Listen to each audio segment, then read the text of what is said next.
La nuit tombe dans le Grand Est africain. 3 Français sont livrés à eux-mêmes, sans eau, depuis plus de 2 heures. Perdus au milieu de la savane, à la recherche de leur groupe.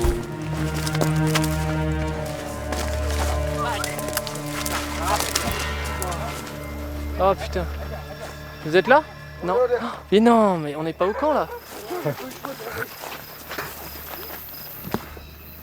Donc là, ce qui manque le plus, c'est de l'eau. Là. Je donnerais cher pour boire de l'eau, mais là, tu me donnes une bouteille, je bois 1 litre d'eau tranquille.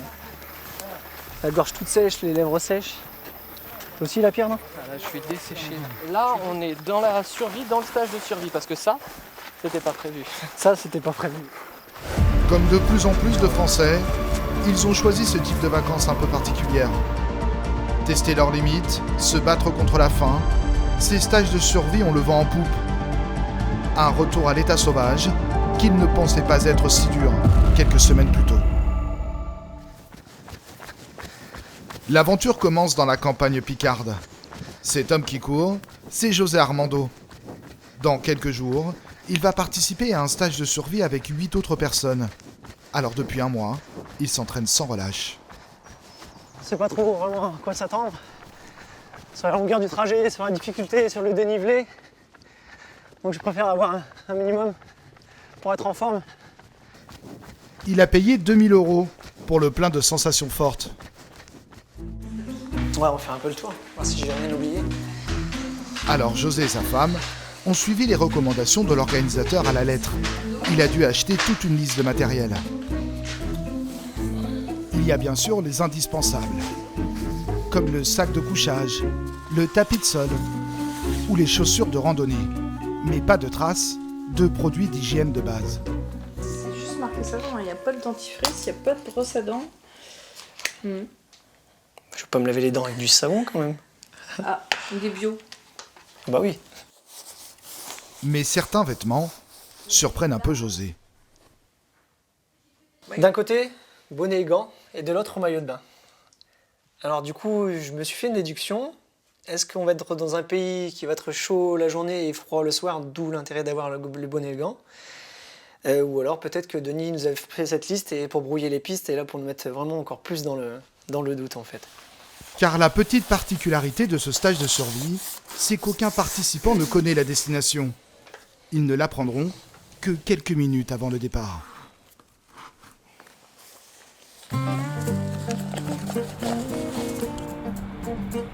Une semaine plus tard à Paris, nous retrouvons José, fraîchement arrivé de Picardie avec sa petite famille. C'est enfin le moment pour lui de rencontrer ses futurs compagnons de route. Monsieur, ça va? Bonjour José.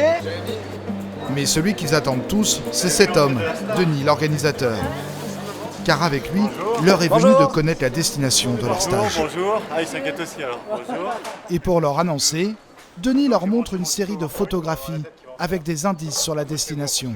À eux de deviner. Est-ce que vous êtes prêts? Ouais. C'est parti. Ah, putain, vache. Déjà, c'est à l'opposé du nord là. Ah, Je savais l'Afrique. que c'était l'Afrique. Reste à C'est trouver quoi le pays. Non, c'est pas. Bah, c'est un drapeau. Mais je sais pas. C'est le Nigeria? Kenya? Non. Zambie? Non, pas Namibie. Zambie? Non, non, non, non. Botswana? Zimbabwe? Non. Non, pas La Namibie. Tanzanie. Voilà. Génial. Tanzanie, on va là où les touristes vont pas. Bien sûr. J'avertis tout de suite, Tant c'est mieux. l'Afrique noire, façon paléolithique. Quoi. C'est au-delà de mes espérances en fait. Attends, Bah. maintenant il faut le vivre. Voilà. C'est ça. Direction l'Afrique, à plus de 15 000 km de la France. En Tanzanie, au pied du Kilimandjaro. Loin des zones touristiques, des parcs nationaux, à 500 km plein ouest, dans une zone désertique pratiquement inhabitée. Le territoire d'une tribu qui vit encore sans contact avec la civilisation, les Hadzabe. Après 3 heures de marche en pleine savane, le chef de la tribu vient à leur rencontre.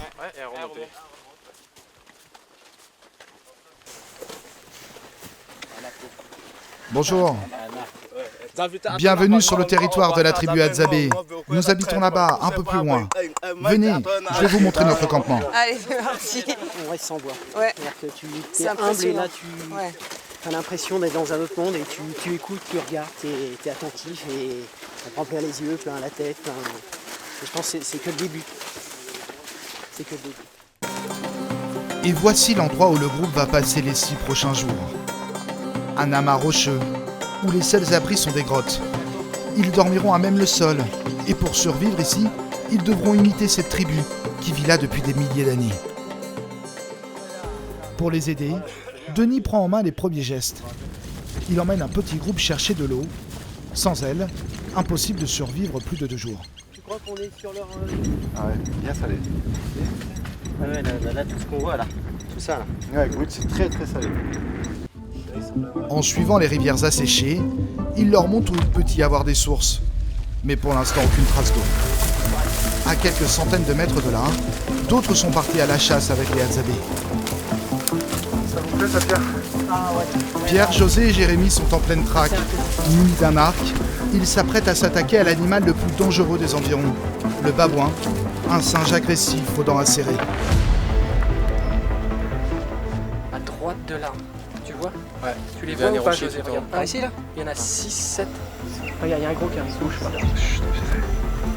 Divisés en petits groupes, les Hadzabe courent de sommet en sommet.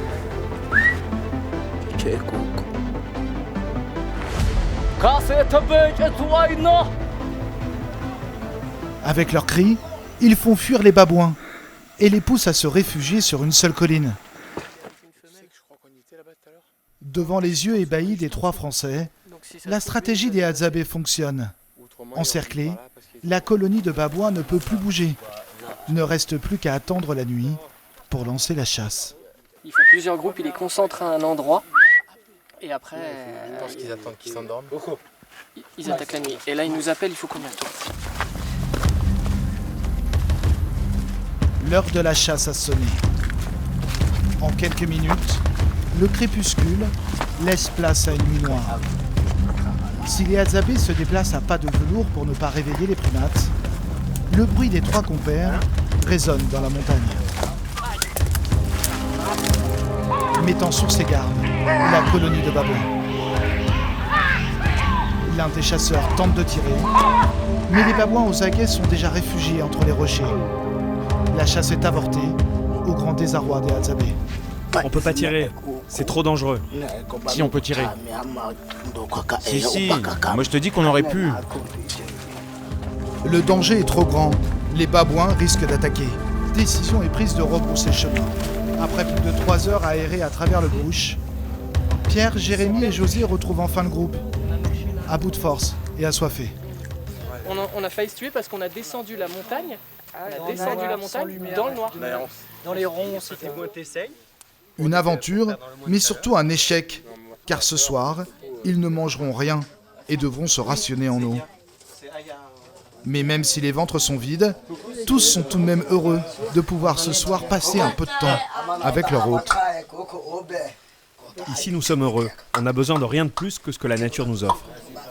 Coco, est-ce que tu es pas surpris que nous tous, on vienne vivre avec vous pour partager votre vie?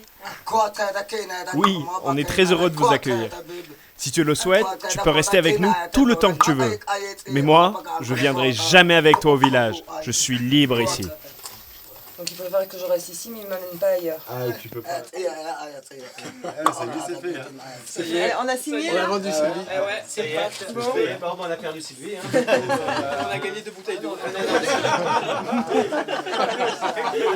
Une bonne ambiance qui ne va pas durer longtemps. Car au milieu de la nuit, les éléments se déchaînent. Des trompes d'eau s'abattent sur le campement et en quelques secondes, le sol se transforme en boue. L'eau pénètre partout. Allez, on se tire là. On va descendre. On descend dans la grotte, il y a une grotte en dessous. Parce que là, on va être noyé. Et ça va pas le faire. Mourad et Pierre partent en éclaireur, à travers le bush, et cherchent un endroit ou se protéger. On sera beaucoup mieux là. Là, on voit qu'il n'y a pas de traces d'eau, ça n'a pas ruisselé ici. On pourrait avoir 3 places au sec pour la nuit. Ouais. 2 heures plus tard, ils sont tout un groupe à se réfugier dans la grotte. Le campement a pris totalement l'eau. Je crois que la nuit s'annonce courte, hein, n'est-ce pas? On croise les doigts pour que ça dure le moins possible et qu'on puisse dormir au sec. Dormir, ce serait pas mal parce que déjà qu'on mange pas beaucoup. Si on dort pas en plus, on va peut-être perdre un peu de sourire. Les visages se crispent et laissent apparaître inquiétude et fatigue.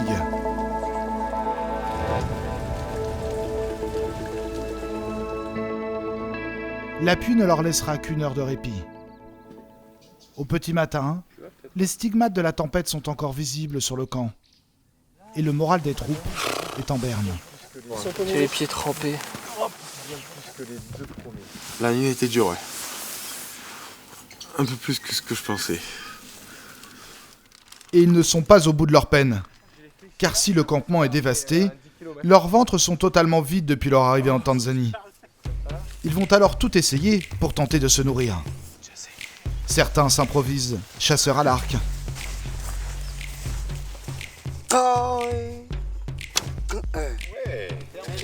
Ils organisent des grandes battues à travers la savane pour essayer de trouver des racines. Affamés, le moindre tubercule est dévoré sur place. Ils essaient même de poser des pièges pour pêcher des poissons dans les mares créées par la pluie. Après 3 jours sans viande, ils attrapent leur premier animal. Un petit poisson de 3 cm. Allez, quand on rentre, on reprend des bouteilles, on refait 4-5 pièges, on les refout. On se fera peut-être une friture ce soir. Sa friture, Jérémy n'en verra bien sûr jamais la couleur.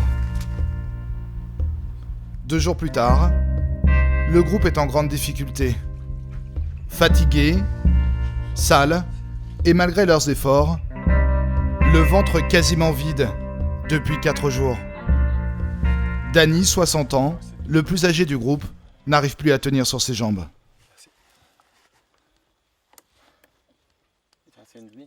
Je vois tout. Là, j'ai plus rien dans les jambes, même dans les épaules.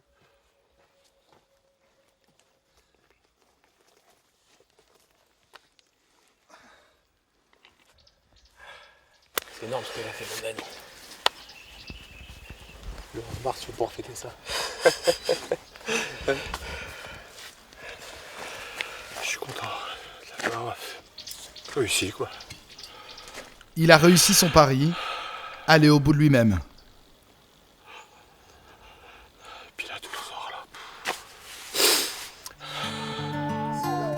Comme les autres, il peut maintenant profiter une dernière fois de ce paysage qu'il ne reverra sans doute jamais. Savourer au coin du feu une dernière soirée pour se dire au revoir. J'ai la chair de poule. Quand on danse avec eux, si quelqu'un peut imaginer où on est, ce qu'on fait et avec qui on partage, mais c'est vraiment magique. Magique. Dès demain, ils rentreront en France retrouver leur famille, leur travail. Tous partiront avec le sentiment de s'être surpassés. Un stage de survie, mais pas que. Une expérience humaine qu'ils ne sont pas prêts d'oublier.